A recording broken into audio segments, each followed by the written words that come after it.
Сәлем достар, бүгін сіздермен өте дәмді наурыз көженің рецептісімен бөлісетін боламын. Әрине, әр аймақта әртүрлі әдіспен әзірлейді, ал мен сіздерге өзіміздің үйдегі әдісті көрсеткім келіп тұр. Наурыз көжеге біз сүрленген ет, тары, арпа, жүгері, құрт, айран және тұз қосатын боламыз. Ең бастысы, жеті дәмнен кем болмау керек.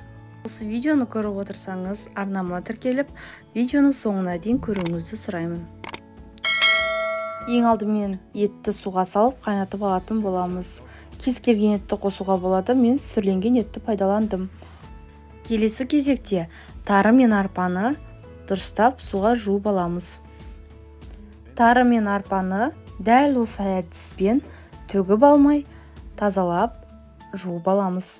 Жуып болған соң кеселерге салып, қайнаған су құйып, үстін жауып қоямыз.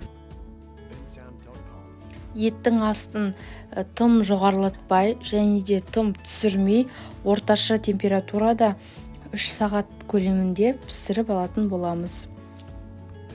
Ет бұрқырап пісіп, өте керемет болып иіс шығып тұр.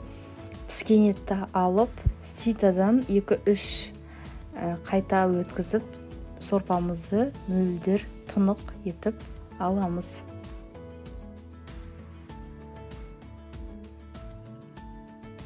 Ет қайнаған соң сорпасы азаяды.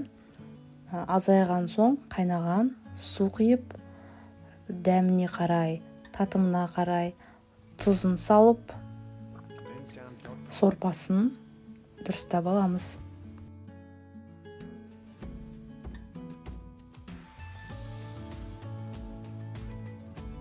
Ең алдымен сорпаға арпаны салып, пісіріп аламыз. Арпа дайын болғанша етті де тураймыз. Міне етті дәл осылай сақтап турадық. Арпа пісті. Арпа піскен соң тарыны 5 минутқа пісіріп аламыз. Өйткені арпа тез піседі.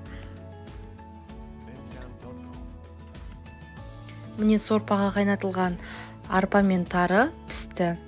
Езіліп кетпеу керек. Одан соң туралған етті саламыз. Келесі кезек құртта. Кез келген құрт жарайды. Мен кішкене сұйықтау құрт қостым. Қатты құртты да сорпаға ертіп салуыңызға болады. Міне одан соң айран, жүгері салдым. Барлық дәмді салып болдық. Енді наурыз көжемізді араластырып, дастарханымызға ұсынамыз. Өте дәмді. Сіздер де жасап көріңіздер. Наурыз құтты болсын, ұлыс оң болсын, ақ мол болсын. Барша мұсылман елдеріне жаңа жыл құт береке ала келсін.